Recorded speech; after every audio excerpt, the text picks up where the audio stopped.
I was 19 when I realized that, in my family, blood relations only mattered if you were considered special.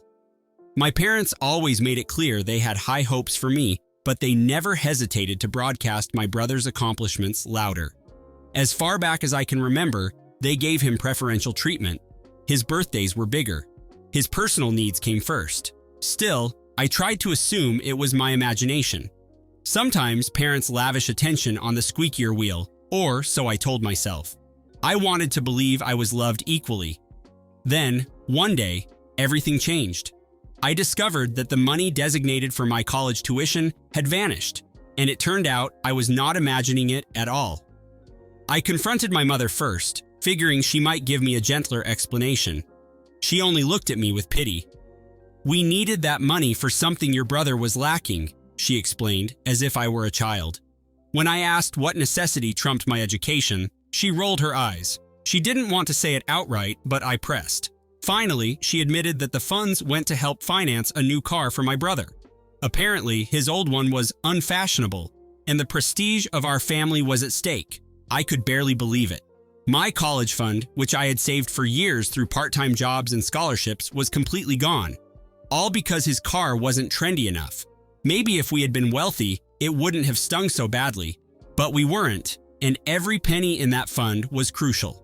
I'd taken on tutoring gigs, summer positions at local shops, and accepted every small grant I could find. It was supposed to ensure I could attend a university without crippling debt. My father, when I confronted him, was no more sympathetic. He claimed that the family had to maintain an image. My brother needed a car that would reflect our status. When I reminded him that it was my money, he shrugged as if my protest meant nothing. "We're one family," he told me. "What's mine is yours, and what's yours is ours." The hypocrisy astounded me. I moved to my bedroom with anger and disappointment. I couldn't stand the idea that my own parents were so cavalier about my future. It felt like a slap in the face, since I was the one who had scrimped and saved. My brother, on the other hand, rarely worked a summer job in his life. He barely lifted a finger around the house. Yet he was getting rewarded. I wanted to scream, but I knew it wouldn't change their mindset. I needed to think rationally. Revenge wasn't on my mind yet, but the seed of resentment was planted. I resolved to find a way to pay for college on my own. If they wouldn't help, I'd do it myself. In the weeks that followed, I researched scholarship options even more aggressively. I applied to every grant or bursary that fit my academic profile. I emailed professors, asked for letters of recommendation, and expanded my part-time work hours. My parents pretended nothing unusual had happened. They went about their daily routine, praising my brother for his new car and ignoring the tension whenever I entered the room. Sometimes, my mother insisted that I should be proud of my brother's upgrade. I, however, seethed. Each day, my resentment grew. I had always believed that parents should prioritize a child's future over material luxuries. When that was proven false in my home, something in me hardened. I vowed never to forgive them. Despite my fury, I forced myself to remain civil on the surface. I didn't want more conflict than necessary while I was still under their roof. My plan was to secure enough financial assistance for college that fall, then move out as soon as possible. I nearly doubled my working hours, juggling them with my final weeks of high school. Late at night, I searched scholarship databases, writing essays about my goals. Maybe it was luck or determination, but I won a scholarship from a local nonprofit. Although it wasn't enough to cover everything, it was a start. That small triumph fueled my resolve to succeed without their involvement. After graduating from high school, I managed to scrape together enough funds to move into a modest dorm room at a nearby university. The relief I felt on moving day was immense. My parents acted polite, helping haul my boxes, but there was a frosty air between us. My brother didn't show up. He was too busy showing off his new car to friends. That was the official excuse, anyway. I sensed he had no interest in celebrating my next step. As soon as I was settled, my father gave me a half-hearted pat on the back and drove away. I watched them leave in silence, determined not to feel any longing for home. At first, it was exhilarating to be on my own, away from the daily reminders of betrayal. I found some solace among classmates who had their own set of family problems. I threw myself into my studies, taking on more credits than recommended, partly because I worried about finances. I had to maintain high grades to keep my scholarships. Even though I was constantly juggling part-time work at the campus bookstore, I managed to stay afloat. Meanwhile, I heard occasional updates through social media, my brother flashing pictures of fancy restaurants, my parents liking every post. I told myself I didn't care, but deep down, it fueled a simmering anger that I kept buried for the moment. One weekend, I returned to my hometown for a quick visit, mostly to gather a few items I couldn't afford to replace. I didn't announce my arrival. When I entered the house, my mother seemed more surprised than happy. My brother was polishing his new car in the driveway. He barely looked up, except to comment on how tired I looked. I wanted to retort that he should try holding down 2 jobs and a full course load, but I just nodded and went inside. My mother offered me a cup of tea. The conversation was stilted. Not once did she ask how my studies were going. Instead, she explained how expensive my brother's car insurance had become. Apparently, I was expected to sympathize. By the end of that visit, I was certain that my parents saw no error in their choices. They refused to address the tension. My father arrived later, complaining about his day, and he, too, avoided any real discussion. I returned to my dorm that same night, feeling relieved to be gone. It hurt, though, because despite everything, they were still my family. I wrestled with that contradiction for months. Could I truly walk away from them forever? Part of me hoped they might come to realize how they'd hurt me, but another part of me clung to my vow. I would not forgive betrayal so easily. Over time, I found a mentor in one of my professors, Dr. Stein, who recognized my determination. He offered me a research assistant position that paid enough to reduce my bookstore hours. This allowed me to focus on a long-term project, collecting data on educational inequities. The position opened my eyes to how unfair life could be, yet it also taught me that resilience can lead to unexpected growth. Dr. Stein became something of a father figure, listening to my rants about betrayal and encouraging me to channel my anger into ambition. I felt supported for the first time in ages. With that backing, my performance improved dramatically. My brother, meanwhile, was coasting through life. My parents were funding his every whim, or so it seemed. He took flashy vacations, posted about fancy clothes, and never mentioned any serious job prospects. I occasionally received a smug message from him, something like, "College must be tough. Glad I don't have to waste my time." I saved each mocking text, using it as fuel to study harder and earn better grades. Revenge still wasn't fully formed in my mind, but it hovered there like a tempting shadow. I imagined a day when I could show them all that their betrayal had only sharpened my resolve. 3 semesters in, I earned a competitive fellowship that covered more of my tuition. With Dr. Stein's guidance, I presented a paper at a regional conference, impressing a handful of potential employers. My confidence grew, yet every time I considered texting my parents about these successes, I remembered how they'd taken my money without remorse. That memory always smothered any impulse toward reconciliation. It's not that I wanted their praise anymore, I just wanted them to see that I was thriving despite their betrayal.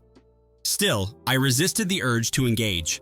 I vowed that if they ever reached out to congratulate me, I'd remind them of what they did.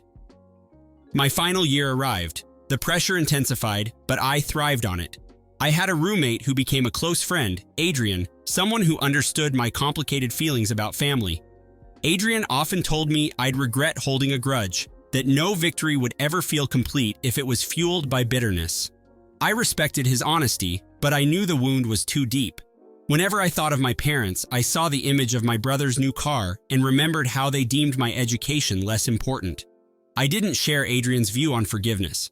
This was about self-respect, about refusing to let a betrayal slide. One day, out of the blue, my father called. He congratulated me on securing the fellowship. I was stunned. How did he even know? He claimed he'd been following my achievements on the university's website. He tried to sound proud, but I recognized a hint of something else. Maybe guilt, maybe fear of losing me entirely. When he asked if I wanted to visit for a family dinner, I felt my heart pound.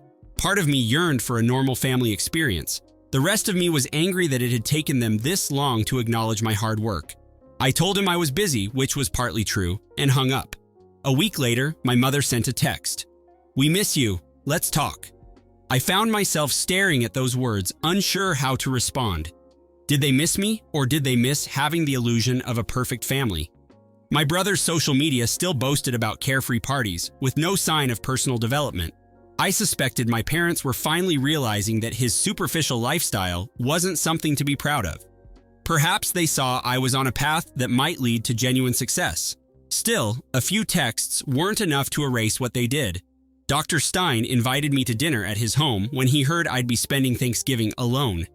His family was warm, curious about my research, and supportive in ways that felt both inspiring and painful. Painful because it reminded me of what my own family could have been. After dinner, I helped with dishes, and we talked about my future.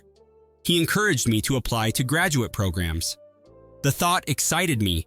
Perhaps I could leave the region entirely, start fresh somewhere my family's shadow wouldn't loom. The more I considered it, the clearer it became. I wanted to move on, but not before settling things in my own mind. As graduation neared, I lined up interviews with several reputable companies. My academic record was strong, and thanks to connections from conferences, I had multiple offers pending. The day I accepted a position with an organization focused on community outreach, I felt an immense pride. Then my phone rang. It was my mother, sounding tearful. She said my father had been laid off and they were struggling financially. My brother, apparently, had gotten into debt from expensive tastes. She was worried about mortgage payments. For a moment, I felt sorry for them. Then I remembered how they'd never felt sorry for me. She asked if I could come home and talk about a plan to help the family.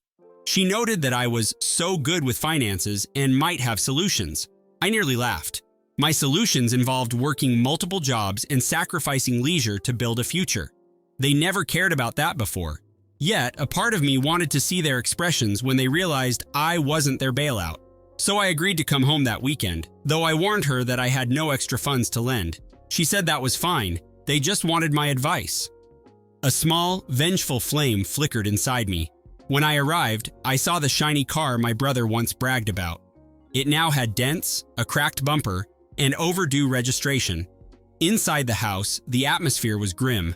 My father looked older, thinner around the eyes. My mother's face was streaked with worry. They tried to greet me warmly, but I sensed desperation behind every word. My brother was slouched on the couch, scrolling through his phone. He gave me a half nod. I sat across from them, arms folded.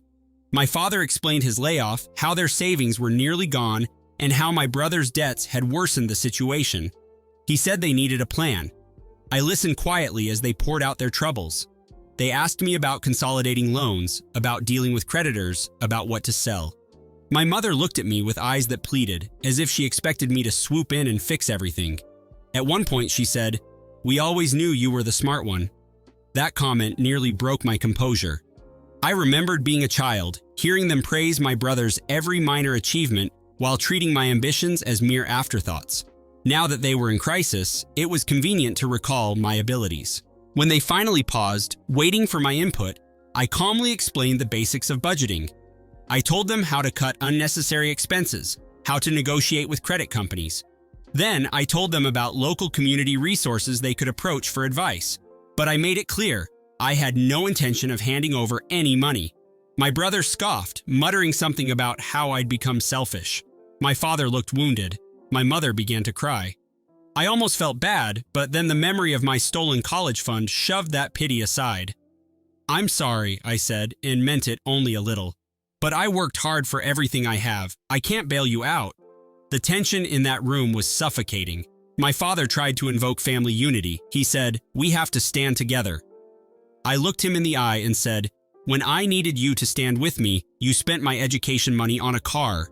Now you're asking me to forget that and rescue you?" My brother's face turned red with anger, and for a moment, I wondered if he might lunge at me. Instead, he just stormed out of the room. My father stammered, trying to defend their actions, claiming they never intended permanent harm. My mother quietly sobbed, saying she wished things could be like before. I told them that was impossible. I stood to leave, feeling a strange sense of resolution. I didn't rejoice in their misery, at least not in the obvious way, but there was a grim satisfaction in knowing they finally understood consequences. On my way out, my brother hissed, "Don't think you're better than us." I paused, turned, and said, "I don't need to think it, because I'm living proof that I can do it alone." Then I drove away, leaving them with their broken finances and guilt. I felt the weight of betrayal lessen, replaced by a sense of finality. That was the moment I knew I would never truly forgive them. In the following weeks, I threw myself into my new job, which I began shortly after graduation. My coworkers were passionate, and I used my personal experiences to empathize with underserved communities.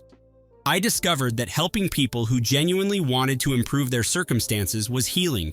It reminded me that I could channel anger into something positive. Meanwhile, I heard through a distant relative that my parents had to sell their house. My brother, unwilling to adjust his lifestyle, ended up couch surfing with friends. I didn't gloat. Life was already punishing them. I felt no pity, but I also felt no inclination to rub salt in their wounds. Months turned into a year, and my career advanced quickly. I was chosen to lead a small team on a pilot initiative. The sense of accomplishment was incredible, but it was tinged with the knowledge that none of my family had contributed to my success. I might have felt lonely, except I had built a new network of genuine friendships. Adrian and I stayed close. Dr. Stein occasionally emailed me about potential graduate programs. My life was richer, freer. If my parents or brother crossed my mind, it was only to remind myself that I deserved better. Still, I told no one at work about my family situation. I preferred to leave that chapter of my life behind. One afternoon, while preparing for a crucial presentation, I received a call from my father. I let it go to voicemail. His voice was shaky, pleading, "Your mother is in the hospital. She wants to see you." My chest tightened. Despite everything, I felt an echo of concern. I called the hospital, confirming that she'd been admitted with some heart-related issue. It wasn't immediately life-threatening, but it was serious enough. My first impulse was to drop everything and drive there. Then I remembered the countless times they neglected my well-being. Part of me wondered if I'd regret not going. Another part whispered that I owed them nothing. After hours of internal debate, I decided to make a brief trip. I told my supervisor I had a family emergency and might miss the presentation. She insisted I could do it remotely if needed. Driving to the hospital, I was conflicted. Would I stand at her bedside, feeling the old pull of familial love? Or would I remain guarded? When I arrived, I found my mother hooked up to monitors, looking frail and scared. My father and brother were in the corridor. They both stared at me like they couldn't believe I showed up. I walked past them and entered her room. She reached for my hand. I stood beside her, silent. She whispered that she was sorry for everything. She said she realized too late where their priorities should have been. She asked if I could find it in my heart to forgive them. Tears slid down her cheeks, and for a second, I felt the tug of compassion. But then I thought of my 19-year-old self, working long hours to build a future, only to have it stolen. The memory was enough to steal my resolve. I squeezed her hand gently and told her I was sorry she was unwell. When she asked again if I forgave them, I just looked away. My father approached, trying to interject. He said they'd been wrong. My brother muttered something about times being different back then. I looked at him sharply and asked, "Was it different when you drove around in your new car, funded by what should have been my education? That wasn't decades ago." He didn't respond. My mother's hospital room felt suffocating. She began to cry, saying she didn't want to die with this rift between us. I knew she was scared, but I also felt manipulated. Standing there, I realized I couldn't lie and say all was forgiven. That would cheapen everything I endured. I told her I hoped she'd recover, that I genuinely didn't want anything terrible to happen to her. But I couldn't pretend the pain they'd caused had simply disappeared. My father looked stricken, as if hearing that caused him physical anguish. My brother left the room, unable to handle the tension. My mother wept harder, begging me to let go of the past. Yet the past was never truly gone, not when they'd used my money for something so trivial. Not when I had to fight for every opportunity on my own. I stayed for a while, making sure she was stable. Then I kissed her forehead and told her to rest. After that, I left the hospital, numb. Driving back, I called Adrian. He understood my turmoil and reassured me I'd done what I felt was right. People love to say forgiveness is liberating, but I couldn't see it that way. For me, standing firm in my boundaries was the real liberation. It meant I respected myself enough to withhold grace from those who had harmed me without remorse, until they faced disaster themselves. Even then, their apologies felt too late, too small. I had my own life to lead, one I'd built from scratch. Eventually, my mother recovered. I heard through extended family that she'd gone home and was making lifestyle changes. My father was still out of work, my brother in debt. They reached out occasionally, texts or calls, but I rarely answered. I was polite if I did, but never warm. My stance was clear. The relationships we once had were gone. If they thought time or guilt would pressure me into reuniting, they were mistaken. My decision was final. I had a future to embrace, and they had the consequences of their actions to endure. A year later, I received a formal invitation from my brother to attend his wedding. It mentioned that the wedding was expensive, funds were tight, and they'd appreciate financial gifts. I actually laughed when I read that. Even now, they had no shame in asking me for money. The old me might have felt conflicted, but after everything, I only felt a calm resolve. I shredded the invitation, deleting every text about the event. They had made their choices. Let them deal with the aftermath. I had no intention of supporting another ill-conceived financial decision. Today, I stand on the cusp of a graduate degree, paid for by my own perseverance and a small group of mentors who believed in me. My future looks bright. A promising career, a possibility of traveling overseas for work, and most importantly, a sense of self-worth that no one can take from me. Looking back, I see how my parents' betrayal shaped me. It hurt profoundly, but it also lit a fire. I refused to crumble. I refused to let their indifference define my destiny. Instead, I used that pain as motivation. People often ask if I regret not making peace. Maybe there's a part of me that wonders what life would be like if we all got along. But a deeper, stronger part knows my parents forfeited that chance when they drained my college fund for a car. They gambled my future on shallow prestige. That's not something you erase with crocodile tears. I've learned that some betrayals don't deserve forgiveness. Sometimes, standing firm is the only way to respect yourself. And while my family might label me cold or ungrateful, I know the truth. I simply reclaimed what was mine, my worth, my potential, and my right to cut out those who never had my best interests at heart. I won't deny that a sliver of sadness lingers, but it's dwarfed by the pride I feel for building a life on my own terms. My parents and brother remain in the background of my story, cautionary figures who taught me that not everyone who shares your blood will act out of love.